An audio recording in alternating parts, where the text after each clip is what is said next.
Will Roush, and he's a freshman here, but he was here also last year during the summer and worked with us, and he's worked on actually both of the satellites. You know, we got one launched Wednesday from Wallops Island, and there was actually some of the students there for the launch. And then at 3 o'clock this morning, they launched Unisat 5, which had the pocket cubes in them. And it's kind of exciting because we're waiting to hear from them the first time. And remember, I'm not sure I talked to you about it, but there are two satellites two pocket cubes we're really interested in. One's called $50 satellite that some ham radio guys here in the U.S. and a guy in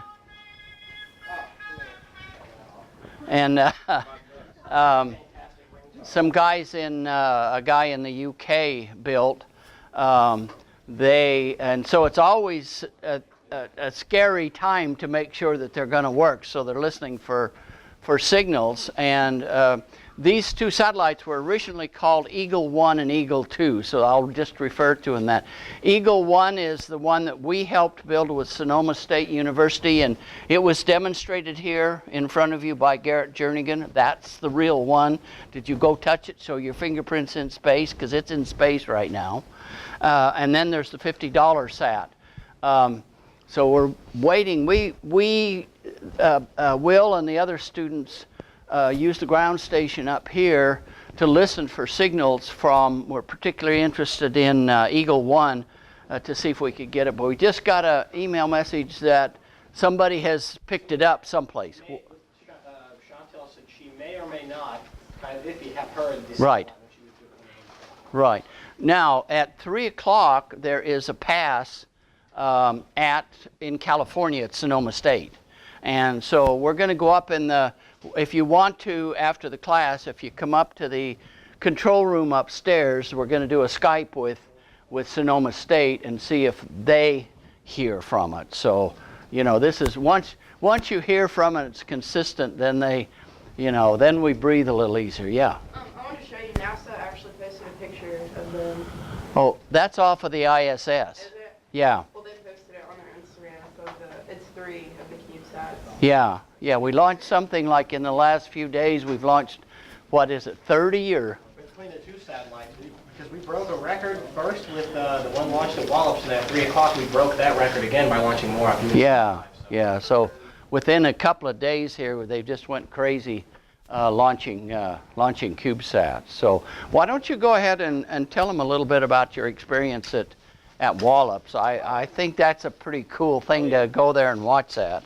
And so what we're hoping is that you round students, you went there, right? You round students that are here, if you come to Moorhead, this is the kind of excitement we have around here every once in a while, about every 2 years. So, and this is a place you can get your fingerprints to go up in space. All you have to do is walk up to Kennedy's satellite here and just touch it, and she'll say, "Keep your fingers off of that." So, okay, Will? So I and quite a few students in here, Kennedy and Cody, David and Murphy, maybe somebody else, nobody else in here. So all packed in a vehicle on Sunday and drove to Wallops Air Force Base. Wallops Air Force Base, if you guys don't know, it's one of the big NASA bases that they do a lot of work at. Everybody's heard of Kennedy Space Center, where you see the shuttle launches and things like that. But Wallops Air Force Base, and I didn't know this, actually conducts about 200 launches a year.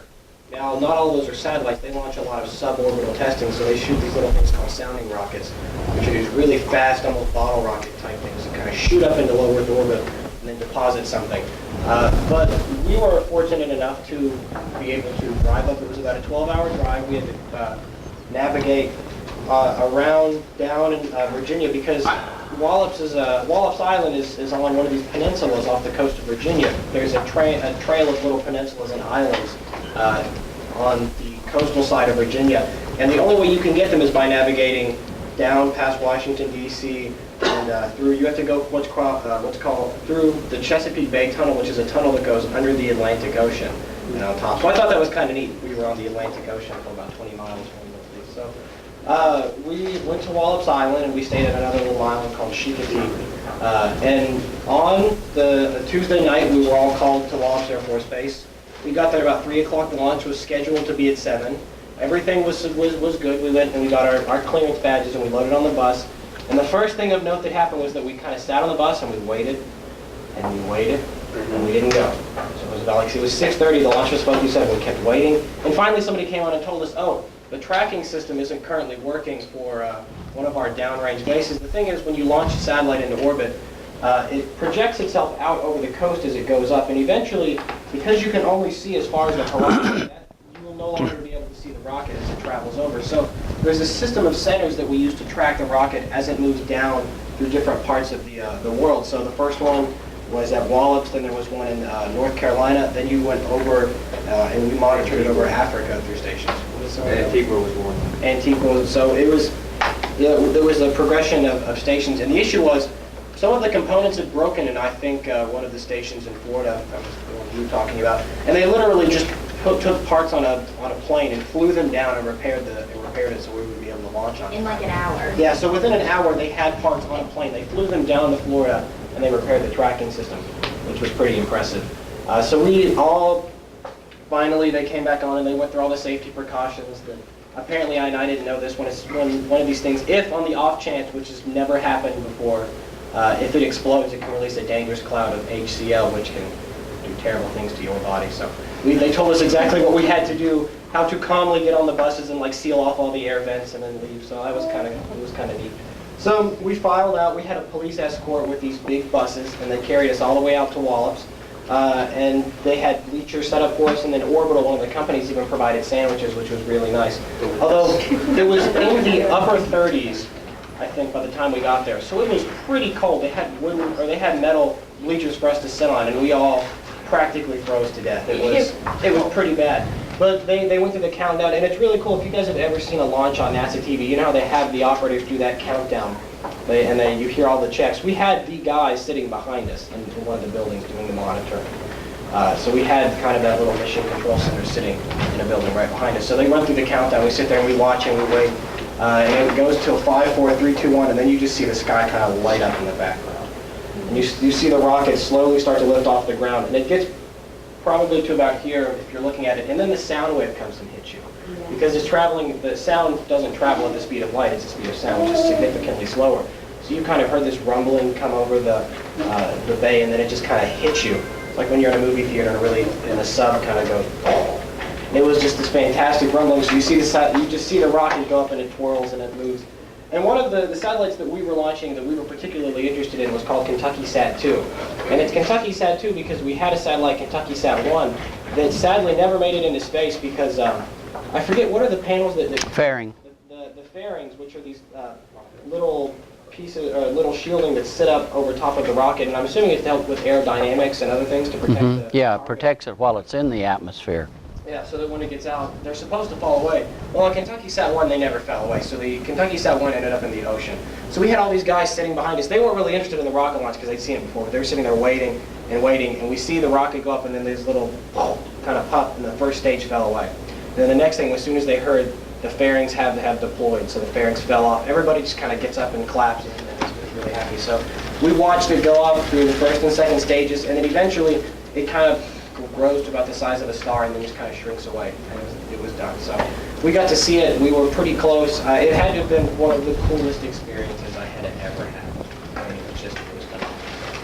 Afterwards, we all piled in a car the next morning and kind of drove really groggily back here, and then I haven't had a whole lot of sleep because I tried to get back and work on things last night, which wasn't very smart. But I'm here today.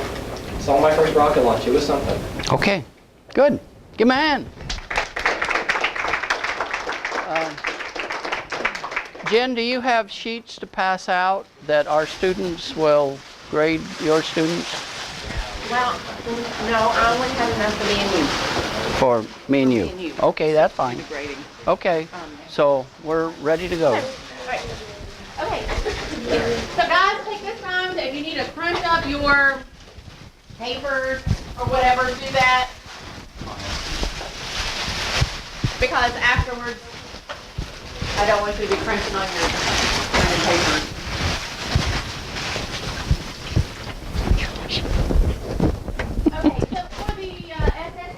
120 at MSU. Thank you for letting the SSE 120 at the high school come in and present to you. So our students have been working on chapter 1. We're on trimester scheduling, so we've only been in class for about 3 weeks now. And we've just gone through chapter 1, and we've learned about why space.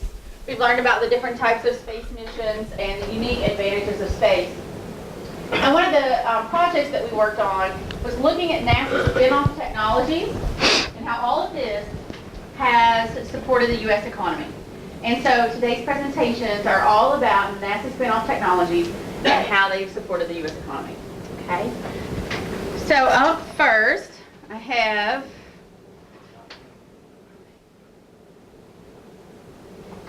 can I open this? Yes. Did I open it 3 times? Madison, Maddie, and Dustin. Mason. Mason. Okay. So when you come, you need to get your 2 scoring rubrics. Bring one to me and one to Professor Twiggs.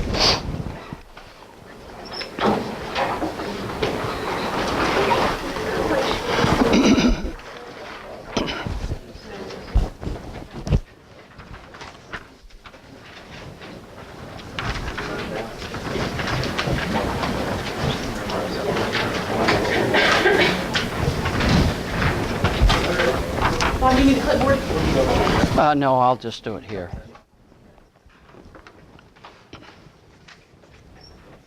Yeah. You're on. Oh, wait a minute. Wait a minute. Who's going to go first? Okay. You pass this around. So you can be famous. Okay. Okay.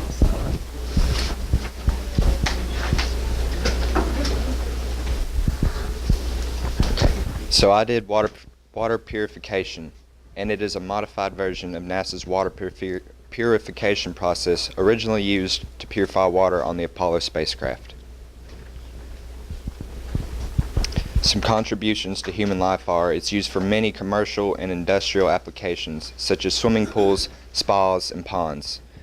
The purification device releases copper and silver ions to kill bacteria and algae, to make the water safe for humans. It also reduces the chlorine that burns the eyes, bleaches the hair, and releases a foul odor. Some advantages to the economy are it provides chemical savings for companies through a combination of proportional and computer-controlled ionization, and it reduces the need to spend thousands on chemical sanitizers, algicides, and clarifiers. One of the companies that uses this process is the Carefree Clearwater Company, located in Cornelia, Georgia. This company uses the NASA technology to purify dolphin and turtle tanks, cooling towers, spas, water recycling systems, etc. And this is a picture of the test kit to see if it's just the ion test kit. It sees if the copper and silver ions, if it's putting out the right amount. I did safety lining.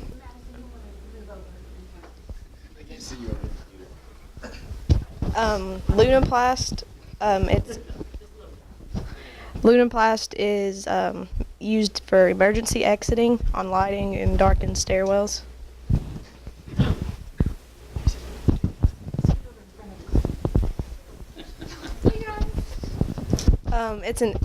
In Lunaplast is an inorganic phosphorus pigment that absorbs any kind of light, and then they re-emit it. The glow is brightest for the first few hours, but the light can be visible for days. Electricity is not required, so it cuts down on the amount of energy. When the power goes out, there's still a way to see, so you can leave safely. One company that uses this is the ARA Safety, and it makes safety signs for public transportation, stadiums, and for like the Navy and Army and Coast Guard.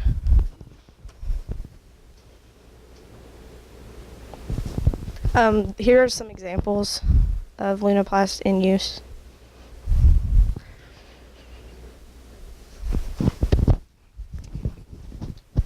I did nutrition, and this nutrition supplement was made by an algae-based food supply to have nutrients, to have the nutrients formerly found only in breast milk.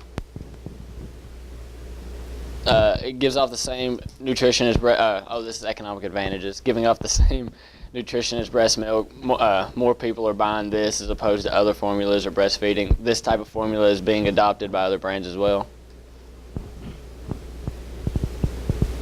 Some of the companies that use it are Martech Biosciences Corporation. It produces nutritional supplements for cultivated fungi and microalgae, and the DHA and ARA. DHA is used in food, beverages, infant formulas, and supplements. The ARA formula is used in infant formulas. And that's a picture of them. And those are our sources.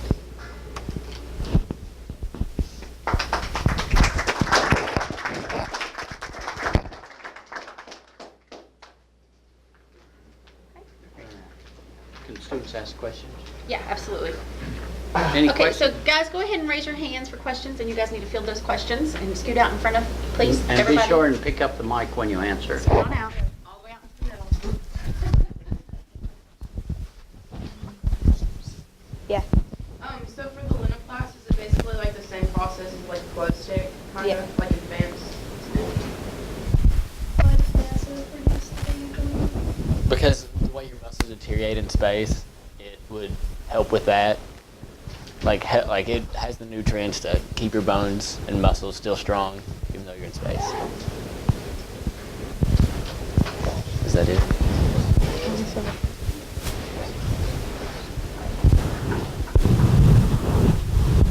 Any other questions? Okay, great job. Give him a hand.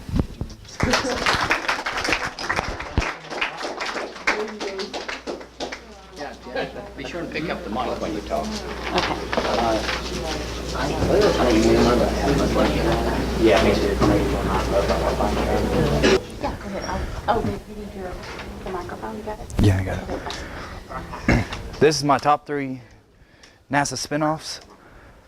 The first one is aircraft anti-icing systems, and it actually helps aircraft fly in cold and bad weather, higher altitudes, and it can help instruments from freezing over, as such as your airspeed and everything, all your critical information.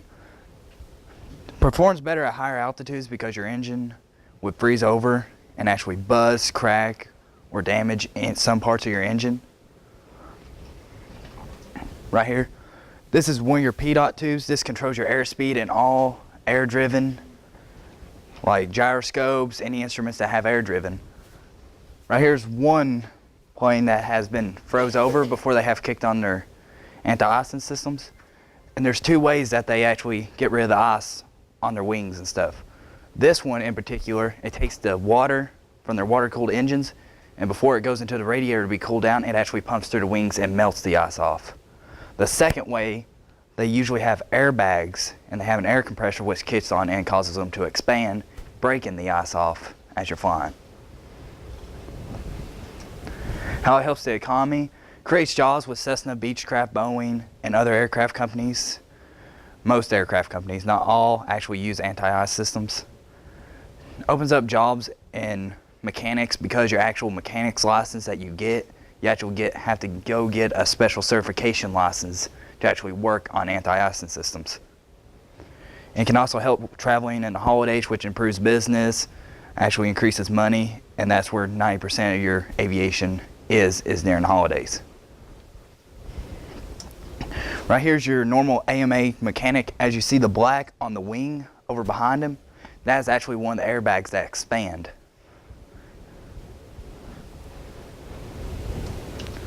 Improved radio tires. They actually use this on space mission on the Viking lander. And Goodyear's the only company to actually take the technology from the rubber that they used on the Viking lander, actually incorporated in the tires to make longer lasting tires. They are also estimated to travel over 10,000 more miles than conventional radial tires. Right there's a picture of the Viking lander and a Goodyear tire, which uses the technology.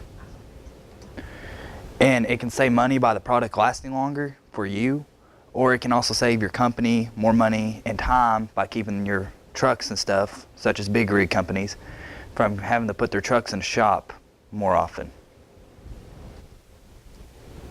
Memory foam racing seats. Memory foam was used on the space shuttle to actually help with the G-force. They use them in race cars, such. They help you take corners at high Gs to make it more comfortable on you, and can also save racers' lives by actually helping in crash testing.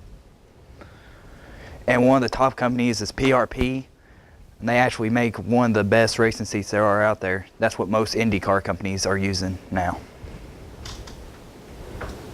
Right here's two of their seats. One is their top of the line and the other is their bottom line. One on the left is the top line, and it runs you about $3,000 for a seat. And the other one's about $150 seat. So there's a big difference. One's also tested to stand up to 250 mile an hour to crash. The other one's only tested for 100. It can create jobs for companies like PRP and special manufacturers. Actually have to have people like that who can actually use memory foam and construct it. And it can also create new jobs in race teams for people who have to install them. Because something is with those race seats, they actually have to have special installation from other normal everyday racing seats. And it can also help save the lives of many racers. That is it.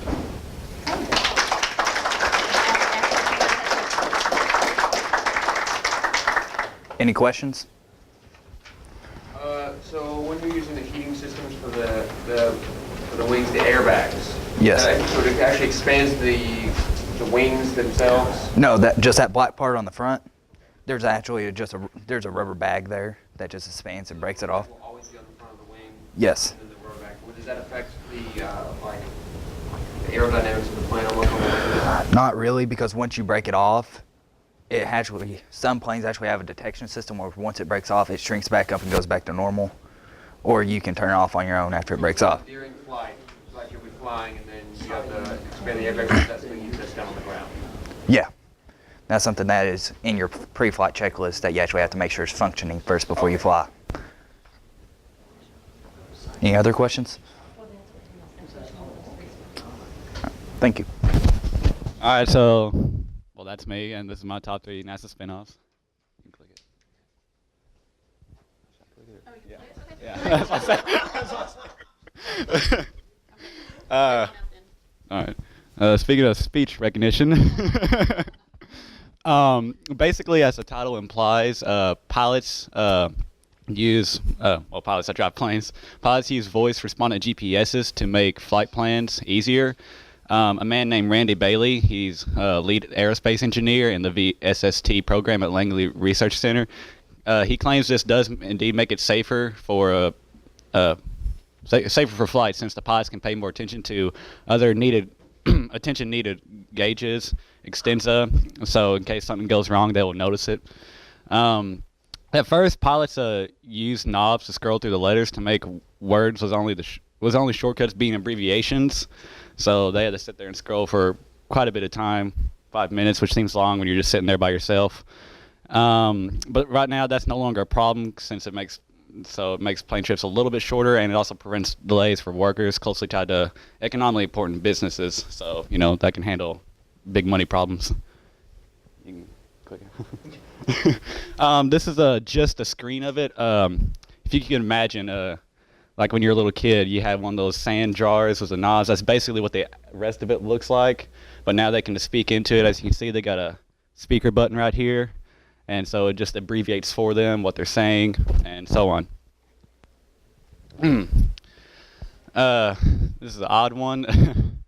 It goes from gloves to underwear. Due to spacewalk temperatures that can range between 250 degrees Fahrenheit and negative 250 degrees, phase change materials, or PCMs, were applied to astronauts' gloves and soon the entire suit.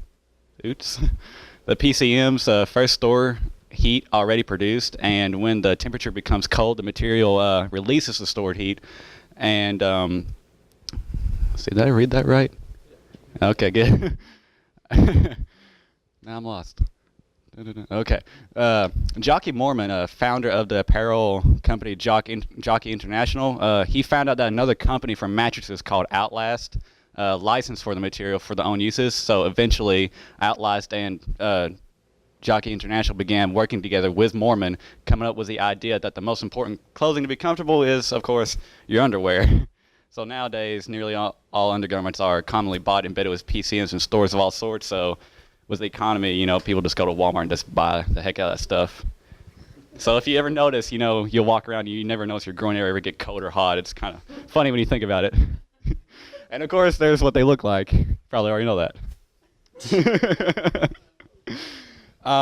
This is my last and favorite. It's an online video game called Moonbase Alpha, which is a simulator basically for attracting students, probably a lot of you guys since you're in this field.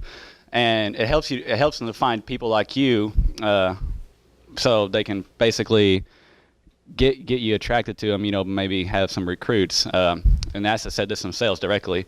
Naturally, the money spent to download and/or buy the game goes directly to NASA, which in turn they give an appropriate pay to the gaming company who helped create the game. In which case, they were two: the Army Game Studio and the Virtual Heroes of Applied Research Associates. Companies like that you just stated are not commonly known as they make specific games, usually educational in some way. So that's why you don't really hear about it a lot. As for other people, they can just play the game for fun, risk-free of the dangers of space. Yeah. Yeah. There's a screen of what the game looks like. What's really interesting, since it's multiplayer and it can be a very serious game, you actually have a chat box here. And whatever you say, the chat box will actually speak it. It kind of sounds like Stephen Hawking, in my opinion, very close. So yeah, I have a video for them. I need to. Is it right here? Yeah. Okay. It's like a short 3-minute video.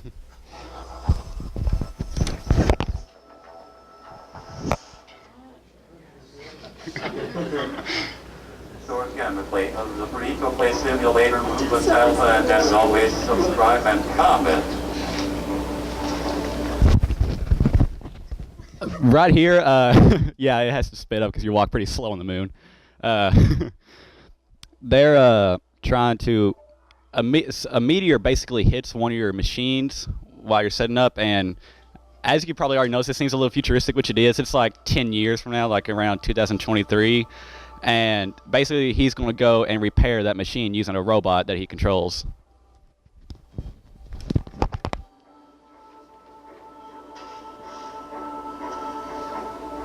And hopefully, we will be able to do this in those years. The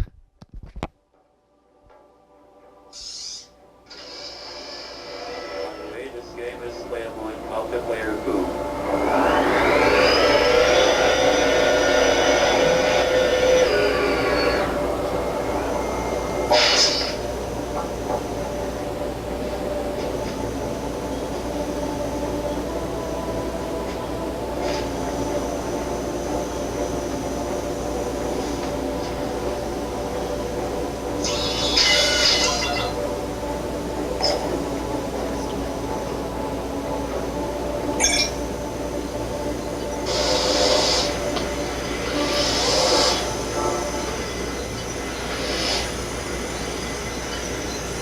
On another note, as this game was sold to specific people, they made over quite a lot of sales or downloads, which was 300,000, which considering is a pretty good amount for them. So it was a big success.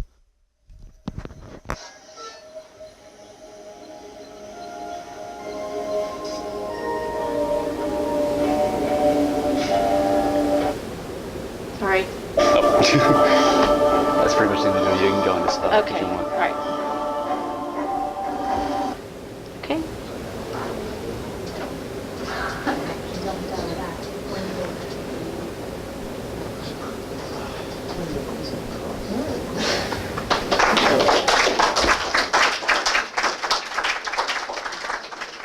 Any questions? Hopefully I'll know the answer to them. So was that game game created so that like astronauts could play it with like train or? Sort of, kind of. Like I said, it's just to attract students to it, you know, in the field, and yeah, give you an idea. Even though it's like 10 years later in the game, but it's still an idea what it'd be like out there. Any other questions? Does the game use like actual NASA technology, like that the astronauts use now to? Probably to an extent. Like say maybe the robot one you saw there where it just unfolds itself. Probably not that, but there's bound to be some in there from our actual time. Okay. Alrighty. Hey, Jordan, don't forget to bring your rubrics.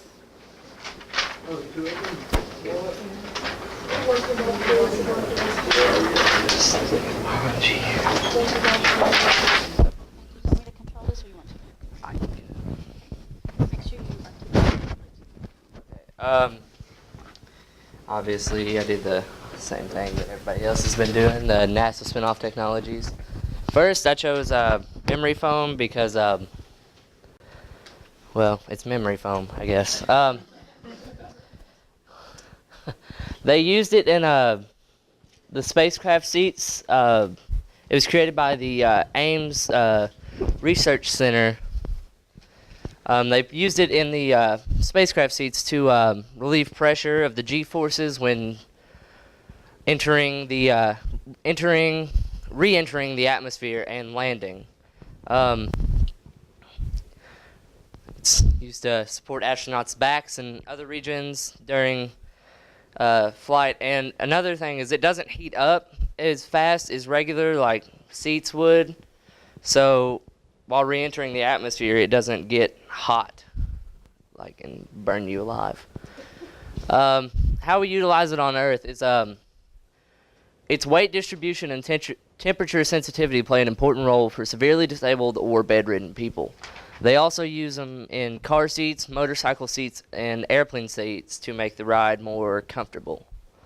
The invention has led to the reduction of many like bed sleeping related injuries by forming to your body figure, and reduces like during car accidents. It forms to your body, so when you get in a car accident, it can actually potentially save your life. Supports the U.S. economy due to the air-breathing technology invented by Ames Research Center. Memory foam has become a $200 million industry. Being a large industry, they're able to employ a large number of people.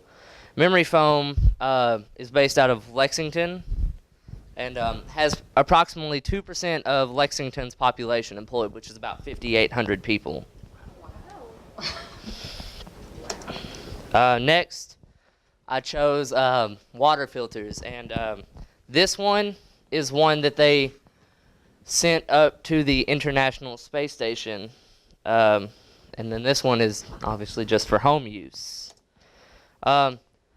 They sent aboard, use aboard spacecrafts, especially the ISS, to purify any water they can drink over and over again. Used to purify anything from your sweat while you're exercising to your urine, so you do not run out of water at any point in time.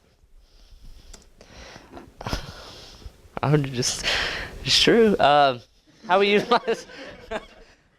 I mean, how many people can say they drink their own pee?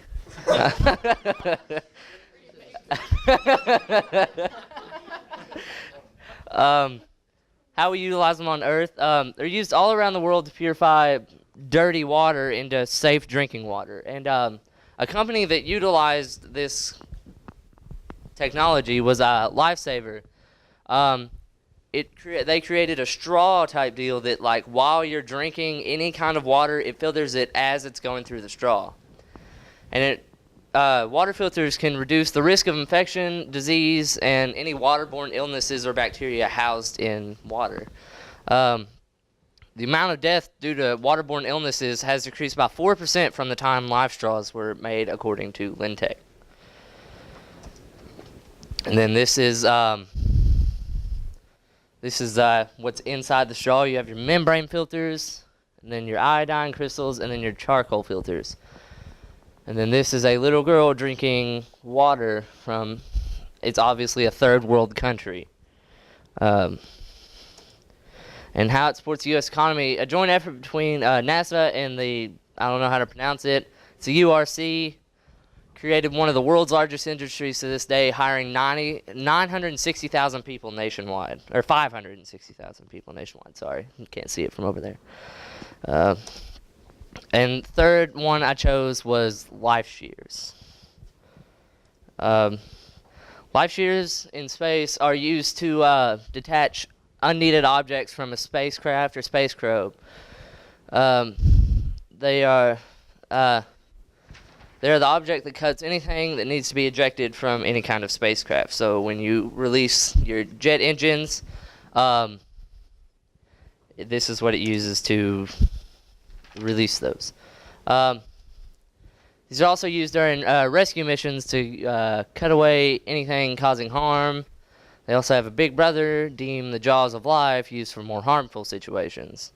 The life shears have saved hundreds of lives, according to the High Shear, or the current company that manufactures life shears. How they support the U.S. economy is, while High Shear is located in Torrance, California, it only hires 150 people. The workforce is very diverse in ethnicity, and High Shear brings in approximately $1 million every year.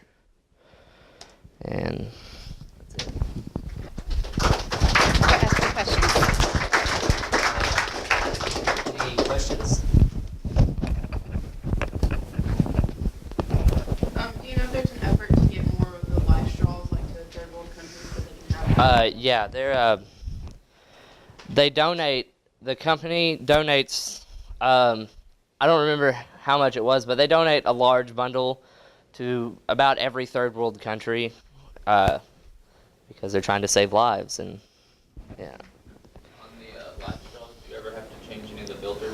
No, they are supposed to last forever, but they haven't been around long enough for people to know whether or not they need to replace them or not. But they're supposed to last forever.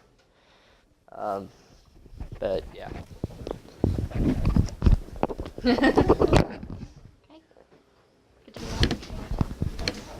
Okay, I'm Cameron Blankenbuehler.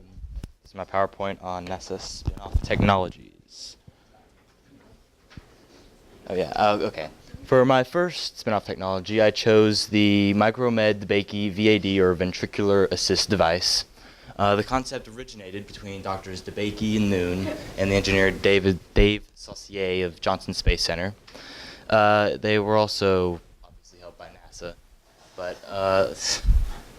they were able to perfect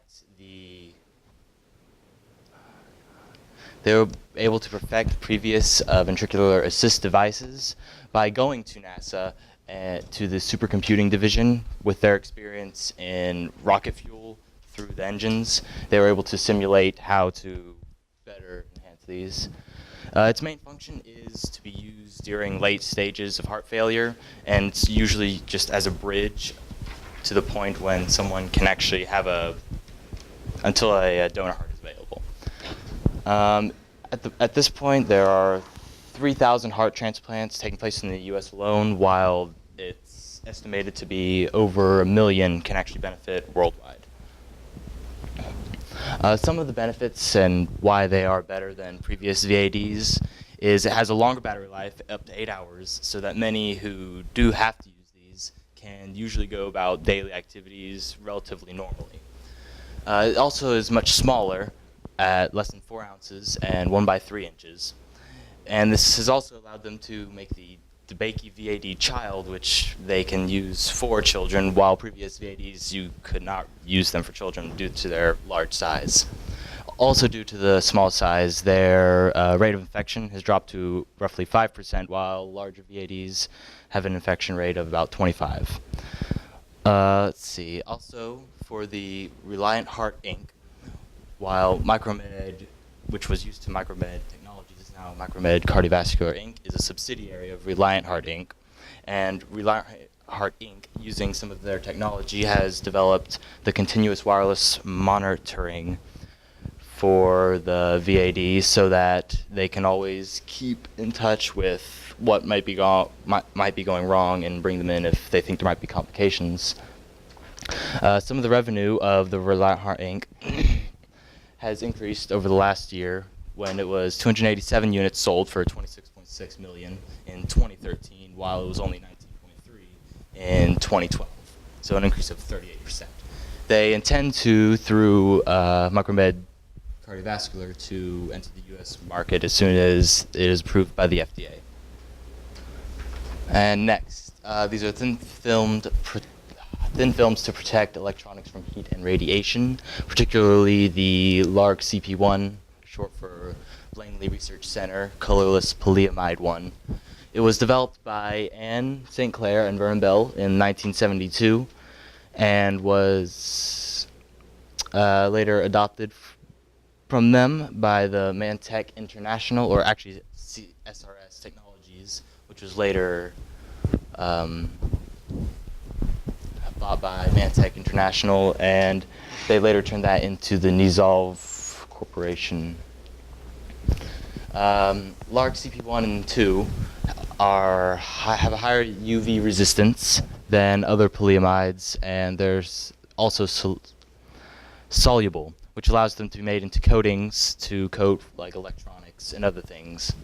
They also have a higher resistance to heat, up to 300 degrees Celsius, which allows them to be particularly more useful in the harsh environment of space.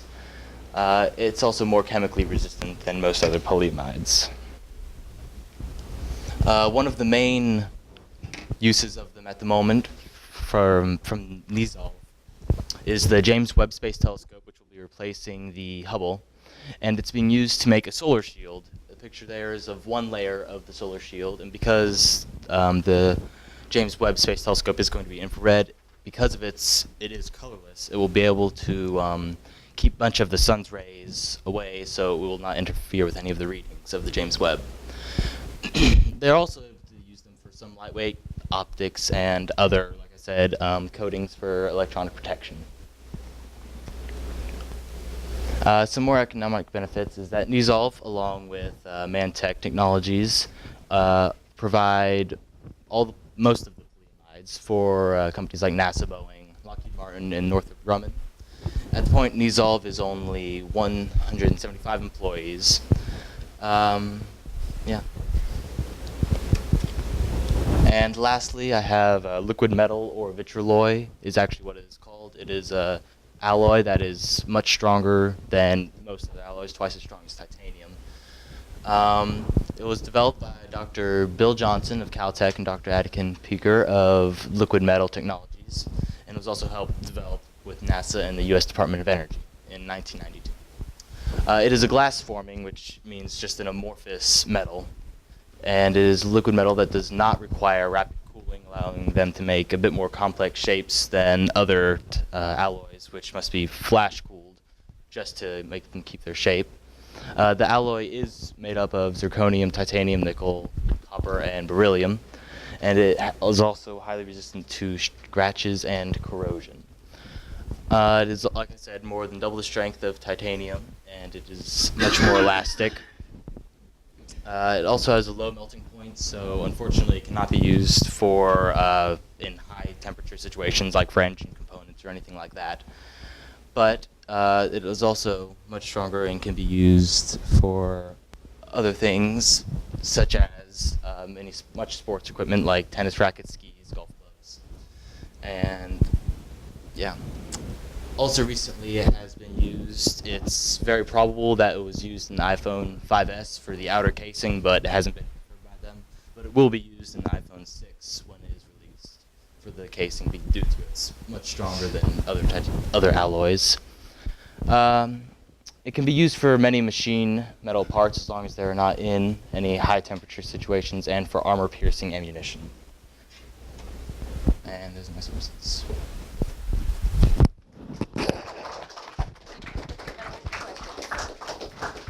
Any questions?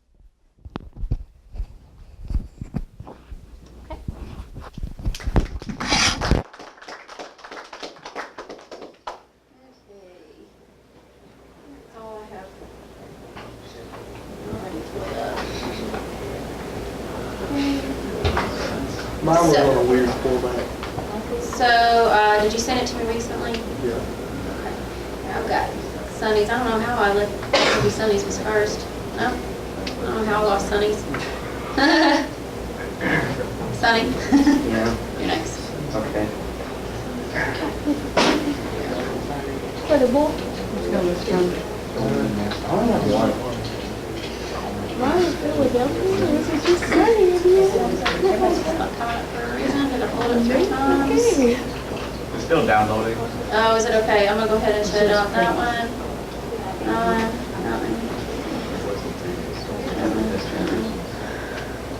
Okay. It's not working, I promise you. You're looking at all the great mail I get. Yeah. I sent it to you on your, I sent it to your pizza one. I sent it to you. I don't have to.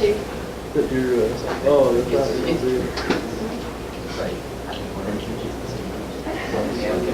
Also have Annie's. Okay.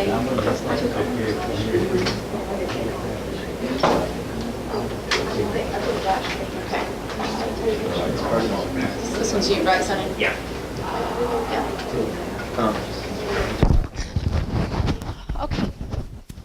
So whoever put those in just didn't do a very good job, did they? Okay, come on around. Go ahead and give that one to Bob. This is the microphone. So you keep this up next to your mouth. Swing it around because the goal is to get your voice in there. Okay. Okay.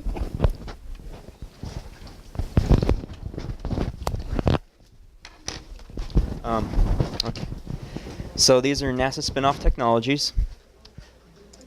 The first one is microcapsuling gene therapy. NASA first made it. It can be injected into a tumor. It halts prostate cancer. It will halt the growth of it completely. And then a company came along and they created BioSock. And what they used was based off this therapy. It's called PRP, Petroleum Remediation Product. It's BioSock. It's hollowed out beeswax.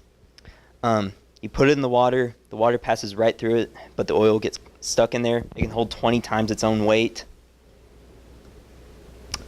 NASA first made it, and then this company came to JPL, the Jet Propulsion Laboratory, and said, we have a great idea for this. We need some help, though. And they collaborated, and now this is used by boaters on a daily basis. It's recommended that you put this in the water whenever your boat's parked, just in case. This is also used extensively during the BP oil spill. So all these tubes were either filled with one of two things. They're filled with BioSoak, which is the hollowed out beeswax, or they're filled with human hair. The only problem with these was that they'd wash up on shore. That's an image of the oil spill from space. The company that actually made this is Universal Remediations. They only have 4 employees. They outsource everything. They work the books. They call the manufacturers. They do nothing else. My next one's Solar Fabrics. So Solar Fabrics were first made by NASA, so their astronauts can be safe in space from UV rays, the fact there's no atmosphere. But in 1997, JPL got several letters and a call from a family with 2 kids, and they're suffering from, I can't really pronounce this, but its acronym is XP, and that's what I'm going to refer to it as. They're suffering from XP. It's a genetic disorder where UV rays from the sun, even from light bulbs, will hit the skin and completely burn them. Chunks of skin will come off, flesh, everything. And so what JPL did was they wanted to create a suit. They didn't want a big, huge NASA suit with pumps that you could move in, so they came up with this. We've come a long way. These are the current suits that they have. That's actually her in a suit. They have to wear these 24/7 during the day, or they can just go out at night. Then a company came along called Soltrax, It's just regular everyday apparel, so your swimsuits, swim trunks, hats are usually UV protective because they use this fabric. This company was actually created by two mothers. They have 4 employees as well. They outsource everything. Actually called and asked, and they said there's one person for the books, one person for the phones, one that makes sure sales are going correctly, and the other one just calls the company. My next one's exoskeletons. So NASA came up with the X1. They collaborated with Florida Institute for Human and Mechanical Cognition. They come up with the X1. And what it does is it helps you walk. It was first made for disabled people. But NASA started thinking, and they made it into something that you could take up to the ISS possibly. One of their main goals is, though, if we ever go to Mars, we want to make sure bone atrophy doesn't kick in, muscle atrophy. And you can actually tighten these to where it's more and more resistant. So when you walk, you have to work harder. Japan has their own version of this called HAL. It's made by Cyberdyne. I don't know if anyone here has seen 2001 Space Odyssey. HAL's the evil robot. Then in Terminator, Cyberdyne's the company. It's kind of weird. But what this is you can rent this out in Japan for people who are disabled, or if, let's say, your grandmother, your mother is bedridden, something happens and you get her to the hospital, this thing can lift up to 200 extra pounds, so you can just pick her up and run. But if there's one group of people that would benefit from this, it's going to be the military. So what the military did was they went to Lockheed Martin. They said, we need this. They came up with Hulk, Human Universal Load Carrier. This thing can lift up to 200 extra pounds. It's very flexible. You can crawl, you can barrel roll, dolphin dive, whatever you need to. It's only 53 pounds. It's made of titanium. And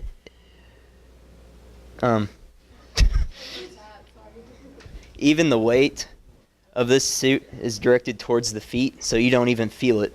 Has a 4-day battery pack and a microcomputer that senses what you want to do. It can go up to, you can run about 10 miles an hour in it if needed. Lockheed Martin made it. Has 116,000 workers worldwide. You can actually put this thing on in 30 seconds and take it off. But let's face it, the military isn't going to stop there. We've got to get better. This was actually published...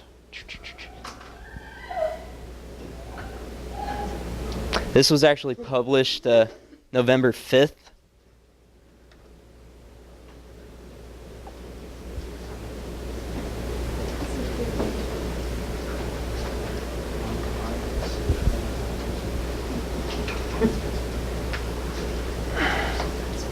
Iron Man's powered suit of armor and high-tech weapons help him protect the world. And that is exactly what America's top commando, Admiral William McRaven, wants when his men have to kick down a door. He has got to open that door, not knowing what's on the other side. He's got to be able to protect it as soon as that door comes over. Or you can choose to let out. No. There's another video on here somewhere. No, that's not it. Yeah, there it is.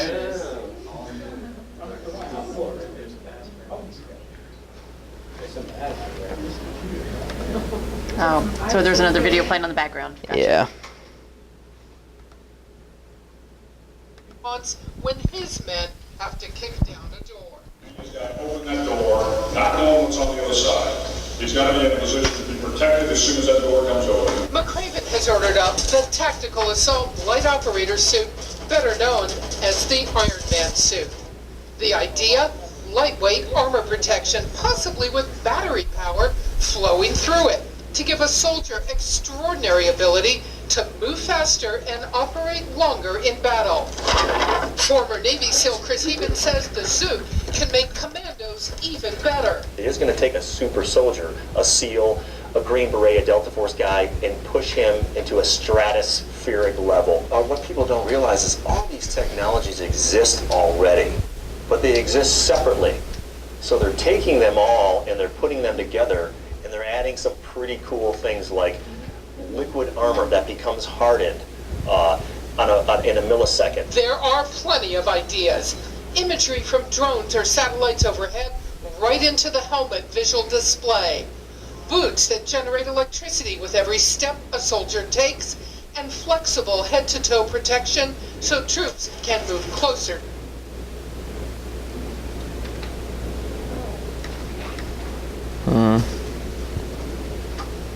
to the enemy. Hey, buffering.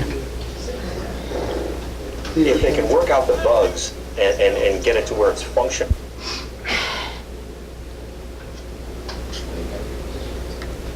Work out the bugs and get it to where it's functional.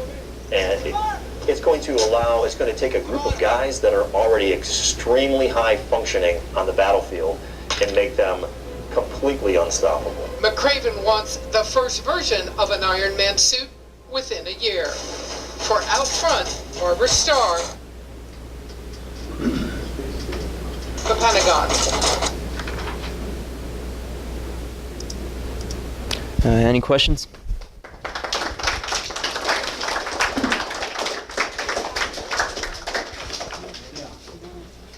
Yeah, if any of you that are in the MSU class, if you need to leave, go ahead. But how many more have we got? I think 4. Okay.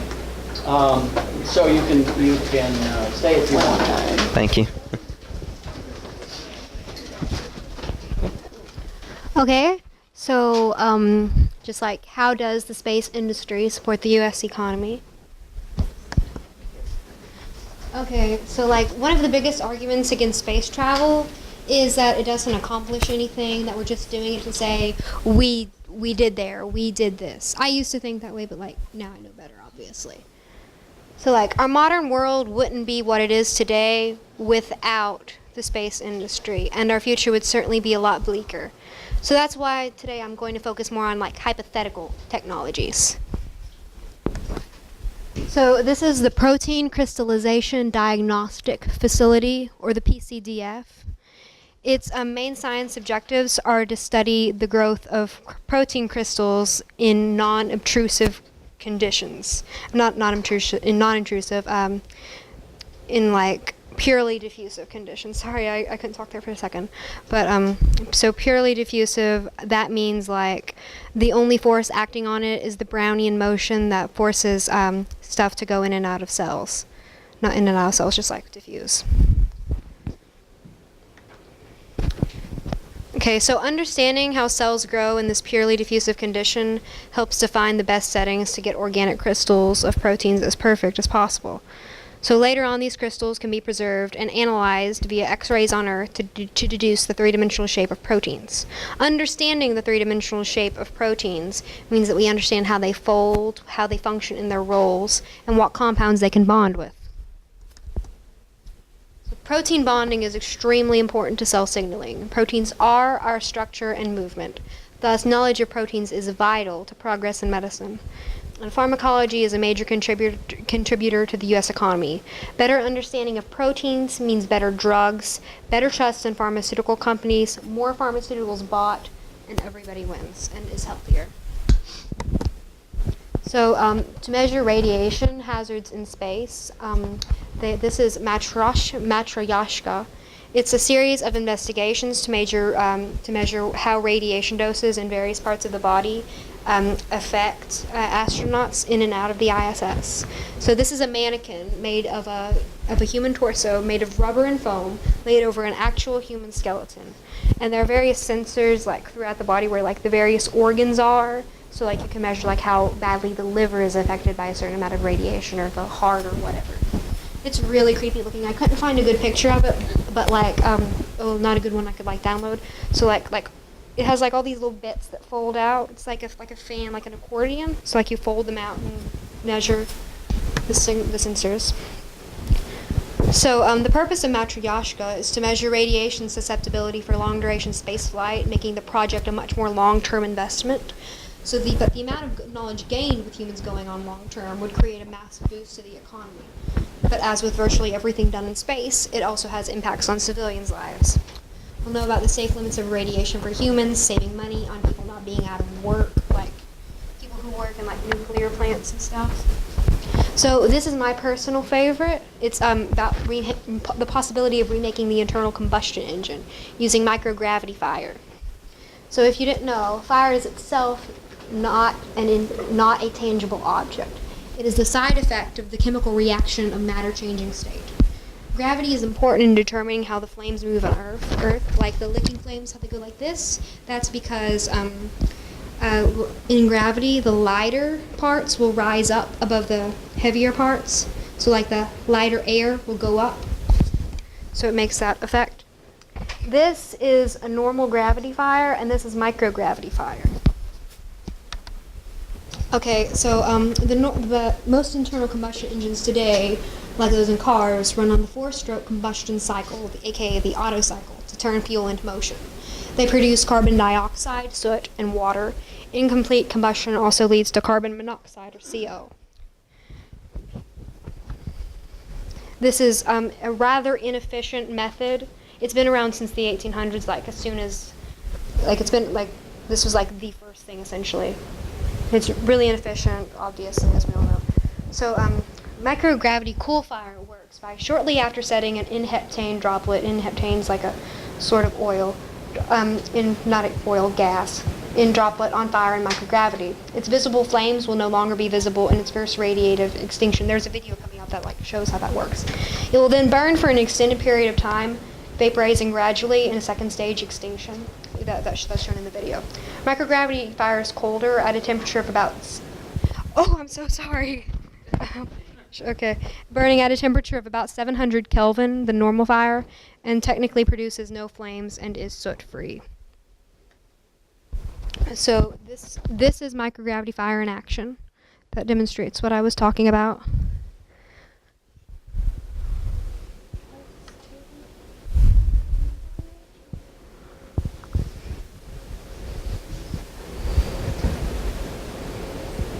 So this is the first radiative extinction going on, and that's the second long-term burning. And so Dr. Axelbaum there, we actually emailed him, and he will be Skyping with us at some point next week, I think. So by we, she means she. What? She did that all on her own. Okay. So the low temperature and the soot-free nature of the cool fire of these little individual inheptane droplets, if it could be produced on Earth, could greatly improve the efficiency of the internal combustion engine because there isn't any soot that clogs anything up. However, the longer burning time and higher production of CO add their own risks. Because, of course, carbon monoxide is very poisonous. So, in conclusion, our advancements are just beginning. We've just recently developed the technology to perform scientific experiments on this broad of a scale on an international space station. So microgravity research is the future of dozens of fields, both ancient, like biology and chemistry, and yet to be invented. And there's my bibliography and the end.